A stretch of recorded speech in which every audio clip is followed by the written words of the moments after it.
எதையும் எதிர்பார்க்காத தூய்மையான அன்பு முழு கல்பத்திலும் இப்ப மட்டும்தான் கிடைக்குதுன்றது. சொர்க்கத்திலும் தூய்மையான அன்பு தான்.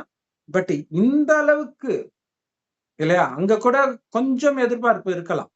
அம்மா இவங்க பாபா நம்மகிட்ட எதையுமே எதிர்பார்க்கலையே. இல்லையா? அங்கேயாவது அப்பா அம்மாவை பார்த்துக்கும், சும்மாவாவது பார்த்துக்குவோம், அந்த மாதிரியாவது இருக்கும். இங்க அதுவும் கிடையாது.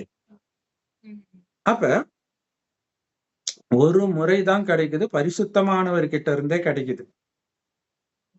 அப்படிங்கிறது சதா ஞாபகம் இருக்கணும். அதுதான் முக்கியம். கிடைக்கிறத விட கிடைக்குதுன்னு ஞாபகம் வைக்கும் போதுதான் சந்தோஷம் வரும். இல்லாட்டினா பாபா சொல்லுவாரு, ஒரு ராஜா ஒரு ஒரு சாதாரண பொண்ண கல்யாணம் பண்ணிக்கிட்டாரு அப்படின்னா, அந்த பொண்ணு அவங்க வீட்டையே நினைச்சு அழுதுகிட்டு இருந்தா, "அம்மா நீ போம்மான்ட்டு" அனுப்பிச்சிடுவாரு. இங்க எவ்வளவு பெரிய பதவி கிடைச்சிருக்குது. இன்னும் அதையே உன்னால விட முடியல. அந்த